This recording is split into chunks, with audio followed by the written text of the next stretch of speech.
Hello friends, എല്ലാവർക്കും നമ്മളുടെ പുതിയൊരു വീഡിയോയിലേക്ക് സ്വാഗതം. നമ്മുടെ അസർബൈജാൻ വ്ളോഗാണ് പോയിക്കൊണ്ടിരിക്കുന്നത്.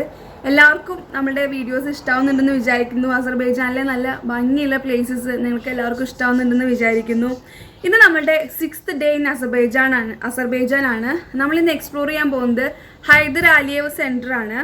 ഈ ഒരു ഇതിനെക്കുറിച്ച് പറയുകയാണെങ്കിൽ 57,500 മീറ്ററാണ് ഇതിൻ്റെ ഉയരം പറയുന്നത്. ഇത് ഡിസൈൻ ചെയ്തിരിക്കുന്നത് ഒരു ഇറാഖി ബ്രിട്ടീഷ് ആർക്കിടെക്റ്റ് ആണ്. ഈ ഒരു ബിൽഡിങ്ങിൻ്റെ ഷേപ്പ് എന്ന് പറയുന്നത് ഒരു ഫ്ലോയിങ് കേർവ്ഡ് ഷേപ്പാണ്. നമുക്കിനി വീഡിയോയിൽ കാണുമ്പോൾ മനസ്സിലാവും. പിന്നെ ഈ ഒരു ഹൈദർ അലിയേവ് സെൻറ്ററിനെ കുറിച്ച് മെയിനായിട്ട് പറയുന്നത്, ഇതിൻ്റെ പേര് വന്നത് ഇവിടുത്തെ ഫസ്റ്റ് സെക്രട്ടറി, സോവിയറ്റ് അസർബൈജാൻ്റെ ഫസ്റ്റ് സെക്രട്ടറിയും പിന്നീട് 1993 മുതൽ 2003 വരെ അസർബൈജാൻ പ്രസിഡൻറ്റും ആയ ഹൈദർ അലിയേവിൻ്റെ പേരിലാണ് ഈ ഒരു സെൻറ്റർ, ഈ ഒരു പേര് വന്നിരിക്കുന്നത്. ഹൈദർ അലിയേവ് സെൻറ്റർ എന്ന് പേര് വന്നിരിക്കുന്നത്. മെയിനായിട്ട് നമ്മളിവിടെ കവർ ചെയ്യാൻ പോകുന്നത് ഒരു മ്യൂസിയമാണ്. ഹൈദർ അലിയേവ് മ്യൂസിയമാണ് നമ്മളിവിടെ കാണാൻ പോകുന്നത് മെയിനായിട്ട്.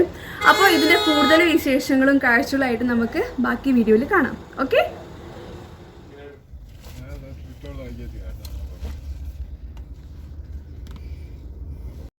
ഇതാണ് ഞാൻ പറഞ്ഞ സ്ഥലം, ഹൈദർ അലിയേവ് സെൻറ്റർ. ഇതിൻ്റെ ഷേപ്പ് കാണുമ്പോൾ തന്നെ നിങ്ങൾക്ക് ചെറുതായിട്ടെങ്കിലും ഒരു കൗതുകമൊക്കെ തോന്നില്ലേ? ഇനി നമുക്ക് ഈ ഒരു ഹൈദർ അലിയേവ് സെൻറ്ററിൻ്റെ ചെറിയൊരു ഹിസ്റ്ററി കൂടി പറയാം. അസർബൈജാനിലെ ബാക്കുവിലുള്ള 57,500 ചതുരശ്ര മീറ്റർ വിസ്തീർണമുള്ള ഒരു കെട്ടിട സമുച്ചയമാണ് ഇത്. ഈ ഒരു കെട്ടിടം ഡിസൈൻ ചെയ്തത് സഹ ഹദീദ് എന്ന വ്യക്തിയാണ്. വളരെ പേരുകേട്ട പ്രസിദ്ധവുമായ ഒരു കെട്ടിടമാണ് ഇത്. അതായത് ഒരു ഫ്ലോയിങ് കേർവ്ഡ് സ്റ്റൈലാണ് ഇതിനുള്ളത്. ഞാൻ കുറച്ച് മുന്നേ പറഞ്ഞിട്ടുണ്ടായിരുന്നു. മാത്രമല്ല ഈ കെട്ടിടത്തിന് മൂർച്ചയുള്ള കോണുകൾ ഒന്നും തന്നെ ഇല്ല എന്നുള്ളതാണ് അവിശ്വസനീയമായ ഒരു കാര്യം. 1969 മുതൽ 1982 വരെ സോവിയറ്റ് അസർബൈജാൻ്റെ ഫസ്റ്റ് സെക്രട്ടറിയും 1993 മുതൽ 2003 വരെ അസർബൈജാൻ റിപ്പബ്ലിക്കിൻ്റെ പ്രസിഡന്റ് കൂടിയായിരുന്ന ഹൈദർ അലിയേവിൻ്റെ പേരിലാണ് ഈ ഒരു സെൻറ്റർ അറിയപ്പെടുന്നത്, ഹൈദർ അലിയേവ് സെൻറ്റർ. ഇതിൻ്റെ ഉള്ളിലേക്ക് വന്നപ്പോൾ തന്നെ നിങ്ങൾക്ക് ഒരുപാട് വ്യത്യസ്തമായ കാഴ്ചകൾ കാണാൻ സാധിക്കുന്നുണ്ടാവും വീഡിയോയിൽ. ലോകോത്തര നിലവാരമുള്ള ഒരു മ്യൂസിയം, ലോക്കൽ ആൻഡ് ഗ്ലോബൽ ആർട്സിൻ്റെയും കൾച്ചറിൻ്റെയും എല്ലാം മികച്ച പ്രദർശനങ്ങൾ ഇവിടെ നമുക്ക് കാണാൻ സാധിക്കും. അസർബൈജാൻ എന്ന രാജ്യത്തിൻ്റെ പ്രധാന ലാൻഡ്മാർക്സുകളുടെ മിനിയേച്ചർ പതിപ്പുകൾ ഈ മ്യൂസിയത്തിൽ കാണാം. അതുമാത്രമല്ല, നിങ്ങളിപ്പോൾ വീഡിയോയിൽ കാണുന്ന പോലെ ക്ലാസിക് കാറുകളുടെ വളരെ സവിശേഷമായ ഒരു ശേഖരം തന്നെ ഇവിടെ ഉണ്ട് കേട്ടോ. പുറത്തു നിന്നുള്ള വ്യൂ മാത്രമല്ല, ഇതിൻ്റെ ഉള്ളിൽ വന്നാലും നമുക്ക് അതിശയിപ്പിക്കുന്ന രീതിയിലാണ് ഈ ഒരു സെൻറ്ററിൻ്റെ ഡിസൈൻ. കാറുകളോടൊക്കെ ഇഷ്ടമുള്ളവർക്ക് പറ്റിയൊരു സ്ഥലം തന്നെയാണ് കേട്ടോ. എന്തായാലും നമ്മൾക്കിനി മ്യൂസിയമൊക്കെ കാണാൻ പോവാം. ഇതിൻ്റെ ഉള്ളിൽ കയറിയപ്പോൾ തൊട്ടിട്ട് നമ്മളുടെ കണ്ണുകൾക്ക് വിശ്വസിക്കാൻ പറ്റാത്ത രീതിയിലുള്ള ഓരോ കാര്യങ്ങളാണ് കാണാൻ സാധിക്കുന്നത്. അതായത് ഓരോ ഡിസൈനുകൾ, ഓരോ ചിത്രങ്ങൾ, ഇതിലൊന്നും എന്താണ് അർത്ഥമെന്ന് നമുക്ക് ഒറ്റ നോട്ടത്തിൽ മനസ്സിലാവില്ല. പക്ഷേ അവരവിടെ വളരെ വ്യക്തമായിട്ട് എല്ലാത്തിൻ്റെയും എഴുതി വെച്ചിട്ടുണ്ട് കേട്ടോ. ചെറിയൊരു എക്സാമ്പിൾ പറയുകയാണെങ്കിൽ, ഈ കാണുന്ന ഒരു രൂപം നമുക്ക് ദൂരെ നോക്കുമ്പോൾ എന്തോ ഒന്ന് ഭംഗിക്ക് വെച്ച പോലെയാണ് തോന്നുക. എന്നാൽ അതിൻ്റെ അടുത്ത് വന്ന് നോക്കുമ്പോഴാണ് ഹൈദർ അലിയേവിൻ്റെ ഹിസ്റ്ററിയാണ് അതിൻ്റെ ഉള്ളിൽ അവർ കൊടുത്തിരിക്കുന്നത്. അങ്ങനെ ഒരുപാട് കാഴ്ചകൾ. ഇനി മ്യൂസിയത്തിലെ കാഴ്ചകളിലേക്ക് പോകാം. ഫസ്റ്റ് തന്നെ നമ്മൾ കാർപ്പറ്റിൻ്റെ സെക്ഷനിലേക്കാണ് കേട്ടോ പോണത്. അതായത് ഈ മ്യൂസിയത്തിലെ ഓരോ ഹാളിലും ഓരോ തീമാണ്. ഇപ്പോൾ നമ്മൾ പോയത് കാർപ്പറ്റിൻ്റെ തീമുള്ള ഹാളിലേക്കാണ്. സത്യം പറഞ്ഞാൽ മൺചിത്രത്താഴ് സിനിമയിൽ ശോഭന മോഹൻലാലിന് ആമാടപ്പെട്ടിയിലെ ആഭരണങ്ങൾ കാണിച്ചു കൊടുക്കുമ്പോൾ ഉണ്ടായ ആ ഒരു പ്രതീതിയായിരുന്നു എനിക്ക് തോന്നിയത്. അതിൻ്റെ ഉള്ളിലേക്ക് പോയപ്പോൾ ഏതൊക്കെ കാർപ്പറ്റിലേക്കാണ് നോക്കേണ്ടതെന്ന് പോലും എനിക്കൊരു നിശ്ചയം ഉണ്ടായിരുന്നില്ല. അത്രയ്ക്ക് ഭംഗിയുള്ള കാർപ്പറ്റുകളൊക്കെ ഇത്രയും ഭംഗിയിൽ നിർമ്മിക്കാൻ പറ്റുമോ എന്ന് പോലും എനിക്ക് അതിശയം തോന്നി. എന്തായാലും വിശ്വസിക്കാൻ പറ്റാത്ത അത്രയും കാർപ്പറ്റുകളുടെ ഒരു ശേഖരം തന്നെ നമുക്ക് ഈ ഒരു ഹാളിൽ കാണാൻ സാധിക്കും. നേരത്തെ പറഞ്ഞ പോലെ മ്യൂസിയത്തിലെ ഓരോ ഹാളിലും ഓരോ തീമാണ്. Carpets, clothing, musical instruments, sculptures, etcetera. എൻ്റെ വിഷമം ഇതെല്ലാം ഒരു ചെറിയ വീഡിയോയിലാക്കി നിങ്ങളുടെ മുന്നിലേക്ക് എത്തിക്കാൻ എനിക്ക് ഒരിക്കലും സാധിക്കില്ല. അത്രയും കാഴ്ചകളാണ് ഈ ഒരു മ്യൂസിയത്തിൽ നമുക്ക് കാണാനുള്ളത്.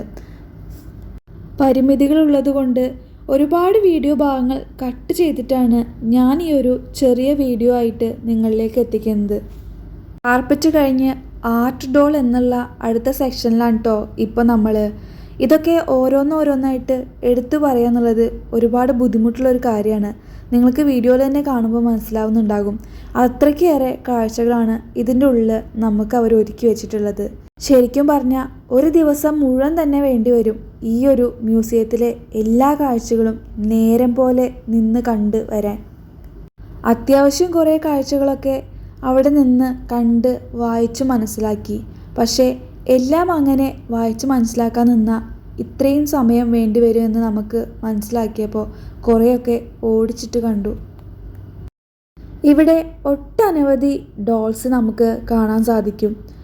അതുമാത്രമല്ല, നമ്മൾ ചില ബുക്കുകളിലും ഹിസ്റ്ററിയിലൊക്കെ എവിടേക്കോ വായിച്ചു മറന്ന പല ക്യാരക്ടേഴ്സ്, അവരുടെയൊക്കെ ഡോൾസ് നമുക്കിവിടെ കാണാൻ സാധിക്കും. ഫേമസ് ആയിട്ടുള്ള ഒരു എക്സാമ്പിൾ പറയുകയാണെങ്കിൽ ഷേക്സ്പിയറിൻ്റെ റോമിയോ ആൻഡ് ജൂലിയറ്റ് തന്നെ പറയാം. ഇപ്പോൾ നമ്മൾ ക്ലോത്ത്സിൻ്റെ സെക്ഷനിലാണ് കേട്ടോ. ഈ വീഡിയോയിൽ കാണുമ്പോൾ തന്നെ നിങ്ങൾക്ക് മനസ്സിലാവുന്നുണ്ടാകും പലതരത്തിലുള്ള ക്ലോത്ത്സ്, അതായത് പണ്ടത്തെ രാജാക്കന്മാരൊക്കെ ഉപയോഗിച്ചിരുന്ന രീതിയിലുള്ള വസ്ത്രങ്ങളും പിന്നെ ടിപ്പിക്കൽ അസർബൈജാനി ക്ലോത്തിങ്ങും അങ്ങനെ പലതരത്തിലുള്ള തുണിത്തരങ്ങൾ ഇവിടെ പ്രദർശനത്തിന് വെച്ചിട്ടുണ്ട്. അതുമാത്രമല്ല, ഇതിൻ്റെ ഒരു പ്രത്യേകത എന്തെന്നാൽ വളരെ വിലപിടിപ്പുള്ള നൂലുകളും പട്ടുനൂലുകളൊക്കെയാണ് ഇതിന് ഉപയോഗിച്ചിട്ടുള്ളത്.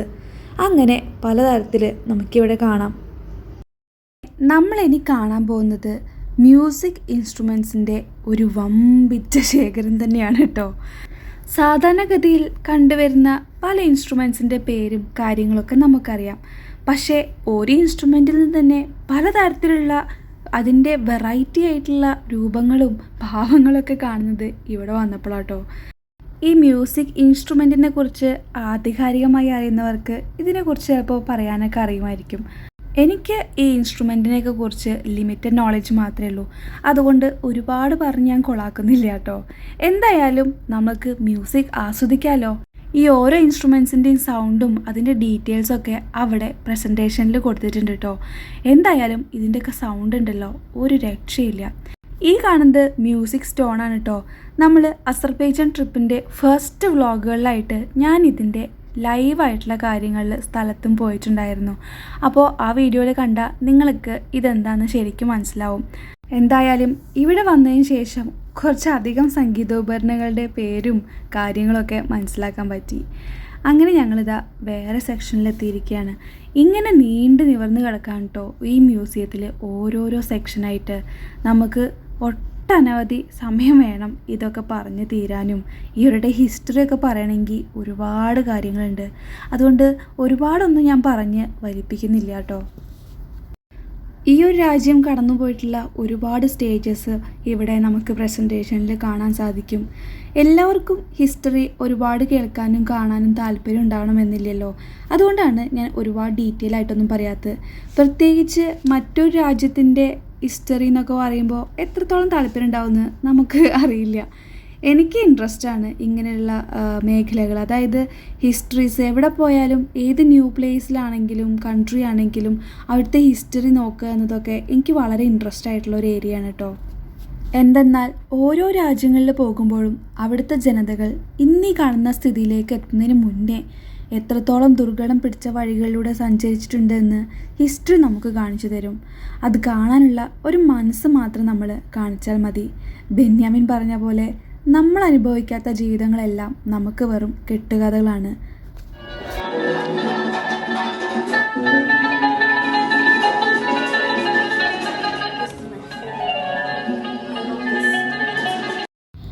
അപ്പോൾ ഇതൊക്കെയാണ് ഹൈദർ അലിയ സെൻട്രൽ മ്യൂസിയത്തിലെ പ്രധാന കാഴ്ചകൾ.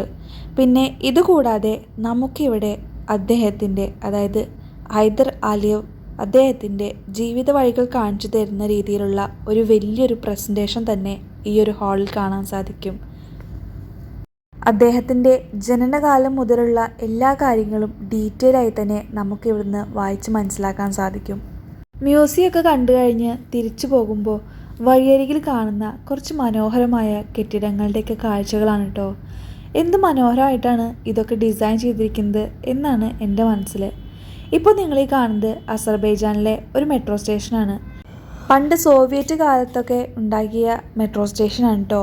പിന്നെ കാലങ്ങൾ ചെല്ലുന്തോറും അതിനെ മോഡിഫൈ ചെയ്തിട്ടുള്ള ഇപ്പോഴത്തെ രൂപമാണ് കാണുന്നത്. അസർബൈജാനിലെ കാർപ്പറ്റിൻ്റെ ഇമ്പോർട്ടൻസ് എന്താണെന്ന് ഞാൻ മുന്നേ ഒരിക്കലൊരു വീഡിയോയിൽ പറഞ്ഞിട്ടുണ്ട്. അതുകൊണ്ട് തന്നെ കാർപ്പറ്റിൻ്റെ ഷേപ്പിലുള്ള ഒരു എൻട്രൻസ് ഡിസൈനാണ് നമുക്കവിടെ കാണാൻ സാധിക്കുന്നത്. ഇപ്പോൾ നമ്മൾ പോകുന്നത് ബാക്കുവിലുള്ള ഒരു പ്രധാനപ്പെട്ട മോണുമെൻറ്റ് കാണാൻ വേണ്ടിയിട്ടാണ്. അലിയാഗ വാഹിദ് മോണുമെൻറ്റ്. അസർബൈജാനി കവിയും ഗസൽ ഗായകനുമായിരുന്നു അദ്ദേഹം. അദ്ദേഹത്തിൻ്റെ ബഹുമാനാർത്ഥമാണ് ബാക്കുവിൽ ഈ സ്മാരകം നിർമ്മിച്ചിട്ടുള്ളത്. 1990-ലാണ് ഇതിൻ്റെ നിർമ്മാണം. ഈ ഒരു മോണുമെൻറ്റിന് ഒരുപാട് സവിശേഷതകളുണ്ട് കേട്ടോ. നിങ്ങൾക്ക് വീഡിയോയിൽ കാണുമ്പോൾ തന്നെ മനസ്സിലാകും. വെറുതെ ഒരു ശില്പമല്ല. ഈ ശില്പത്തിൻ്റെ ഏറ്റവും രസകരമായ സവിശേഷത തലയുടെ പിൻഭാഗത്താണ്.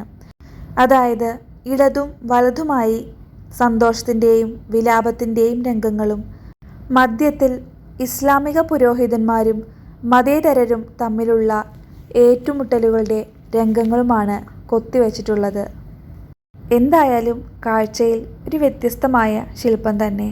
ബാക്കു മെട്രോ സ്റ്റേഷൻ്റെ തൊട്ടടുത്തുള്ള ഒരു സ്ഥലത്ത് തന്നെയാണ്, ഓപ്പൺ സ്പേസിലാണ് ഈ ഒരു ശില്പം നമുക്ക് കാണാൻ സാധിക്കുക.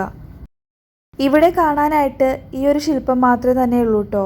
പിന്നെ അതിൻ്റെ തൊട്ടരികിലൊക്കെ വഴിയോരങ്ങളിൽ കച്ചവടം നടത്തുന്ന ആളുകളെ നമുക്ക് കാണാൻ സാധിക്കും. അങ്ങനെ ആ ഒരു മനോഹരമായ കാഴ്ചയും കണ്ട് ഞങ്ങൾ മടങ്ങുകയാണ്. ഇനി നമുക്ക് ഹോട്ടലിലേക്ക് പോകാം. ഇന്ന് മിഡ് നൈറ്റിലാണ് നമ്മളുടെ തിരിച്ചുള്ള ഫ്ലൈറ്റ്. അതുകൊണ്ട് തന്നെ നമ്മൾ ചെക്ക് ഔട്ട് ചെയ്തിട്ട് പോകുന്ന വഴി ഒരു പ്രധാന കാഴ്ച കൂടിയും നമുക്ക് ബാക്കിയുണ്ട്. ഒരു രാജ്യത്തേക്ക് വരുമ്പോൾ നമുക്ക് പറ്റാവുന്ന അത്രയും കാഴ്ചകൾ കാണുക എന്നുള്ളതാണ് ഞങ്ങളുടെ ഒരു പോളിസി. അതുകൊണ്ട് ഈ ഒരു സ്ഥലത്തു കൂടി പോയിട്ട് വേണം തിരിച്ച് നമുക്ക് മടങ്ങാൻ. അല്ലെങ്കിൽ ഇത് മാത്രം ബാക്കി വെച്ച പോലെയാവും മനസ്സിൽ. അസർബൈജാൻ ബാക്കു എന്ന ഈ മനോഹരമായ നഗരത്തിൽ നമുക്ക് നല്ലൊരു സ്റ്റേ സമ്മാനിച്ച ഈ ഔറും ഹോട്ടലിനോട് നമുക്ക് വിട പറയാം. നമ്മൾ ബാക്കുവിൽ ബാക്കി വെച്ച പ്രധാന കാഴ്ചകളിൽ ഒന്നാണ് രാത്രിയിലുള്ള ഈ ഒരു ഫ്ലെയിം ടവറിൻ്റെ കാഴ്ച. എന്തൊരു ഭംഗിയാണല്ലേ! ഫ്ലെയിം ടവർ എന്ന നാമത്തെ ശരിക്കും അർത്ഥവത്താക്കുന്ന രീതിയിലാണ് ഇതിൻ്റെ രാത്രിയിലുള്ള ഈ ഒരു കാഴ്ച. ഇവിടെ തൊട്ടടുത്തുള്ള പാർക്കിൽ സ്ഥിതി ചെയ്യുന്ന martyrs lane and eternal flame. ഇവിടേക്ക് വരുമ്പോഴുള്ള ഈ കാഴ്ചകളും പ്രത്യേകിച്ച് രാത്രിയുടെ നിശബ്ദതയും കൂടിയാകുമ്പോൾ നമ്മളെ കാഴ്ചയുടെ വേറൊരു തലത്തിലേക്ക് തന്നെ എത്തിക്കും. ഇതാണ് ഇവിടെ നമുക്ക് കാണാൻ സാധിക്കുന്ന എറ്റേണൽ ഫ്ലെയിം.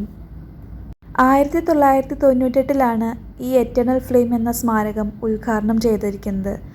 ഗോൾഡൻ ഫ്രെയിമിൽ ചെയ്ത ഗ്ലാസ് താഴികക്കുടത്തോടു കൂടിയ 8 പോയിൻ്റുള്ള നക്ഷത്ര കിരീടത്തിൽ നിൽക്കുന്ന ഒരു ശവകുടീരമാണ് സ്മാരക സമുച്ചയത്തിൽ നിർമ്മിച്ചിരിക്കുന്ന ഈ ജ്വാല. ഈ മാർട്ടേഴ്സ് ലൈനിനെ കുറിച്ച് പറയുകയാണെങ്കിൽ 1990-ലെ ബ്ലാക്ക് ജാനുവരിയിലും 1988-94-ലെ ഒന്നാം നഗോർണോ കറാബക്ക് യുദ്ധത്തിലെ സോവിയറ്റ് സൈന്യം കൊല്ലപ്പെട്ടവരുടെ സ്മരണയ്ക്കായി ഇത് സമർപ്പിച്ചു. ഏകദേശം 15,000 പേരെ ഈ സെമിട്രിയിൽ അടക്കം ചെയ്തിട്ടുണ്ട് എന്നാണ് കണക്കാക്കുന്നത്.